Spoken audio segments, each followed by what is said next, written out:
नमस्कार दोस्तों, मैं फिर से हाजिर हूँ आज आपके लिए एक नई कहानी को लेकर। दोस्तों, एक समय शहर से कुछ दूरी पर एक मंदिर का निर्माण किया जा रहा था। मंदिर में लकड़ी का काम बहुत था, इसलिए लकड़ी को चीरने वाले बहुत से मजदूर काम पर लगे हुए थे। वहाँ बहुत अधिक लकड़ी के लट्ठे पड़े हुए थे। कोई उन लट्ठों को काटकर उनके पाट बना रहा था, तो कोई उनको काटकर बल्लियां बना रहा था। सभी मजदूर अपने अपने कामों में व्यस्त थे। दोपहर का वक्त हो चला था। सारे मजदूरों को दोपहर का भोजन करने के लिए शहर जाना पड़ता था, इसलिए दोपहर के समय 1 घंटे तक वहां कोई नहीं होता था। एक दिन खाने का समय हुआ तो सारे मजदूर काम छोड़कर चल दिए। एक लट्ठा आधा चिरा रह गया था। आधे चिरे हुए लट्ठे में लकड़ी का कीला फंसाकर चले गए। ऐसा करने से दोबारा आरी घुसाने में आसानी रहती है। तभी वहां से बहुत सारे बंदरों का एक दल उछलता कूदता आया। उनमें से एक शरारती बंदर भी था, जो बिना मतलब चीजों से छेड़छाड़ किया करता था। पंगे लेना उसकी आदत सी थी। बंदरों के सरदार ने वहां पड़ी चीजों से छेड़छाड़ न करने का आदेश दिया।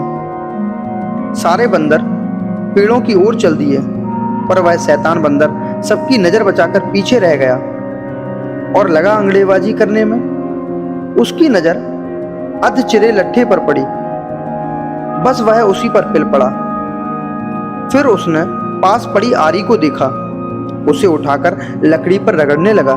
उसमें से किर्र किर्र की आवाज आने लगी, परंतु लकड़ी कहाँ कटने वाली थी। उसने गुस्से में आकर आरी को पटक दिया। वह दोबारा लट्ठे के बीच फंसे कीले को देखने लगा। उसके दिमाग में कौतूहल होने लगा कि इस कीले को लट्ठे के बीच से निकाल दिया जाए तो क्या होगा। अब वह कीले को पकड़कर उसे बाहर निकालने के लिए जोर जोर से आजमाइश करने लगा। लट्ठे के बीच फंसाया गया कीला 2 पाटों के बीच बहुत मजबूती से जकड़ा हुआ था, क्योंकि लट्ठे के 2 पाट बहुत मजबूत स्प्रिंग वाले क्लिप की तरह उसे दबाए हुए थे।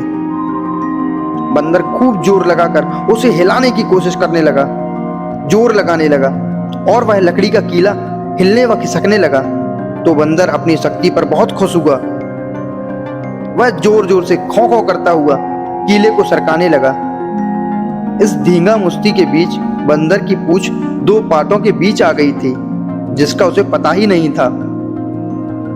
उसने उत्साहित होकर एक जोरदार झटका मारा, और जैसे ही कीला बाहर खींचा, लट्ठे के 2 चिरे भाग फटाक से क्लिप की तरह जुड़ गए, और इसी बीच फंस गई बंदर की पूंछ।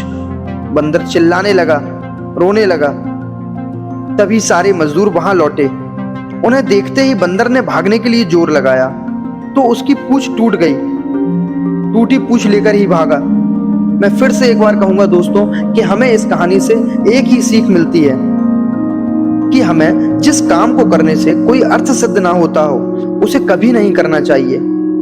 हमेशा याद रखिए दोस्तों, व्यर्थ के काम करने से जान भी जा सकती है। हमें व्यर्थ काम करने से कुछ भी प्राप्त नहीं होता।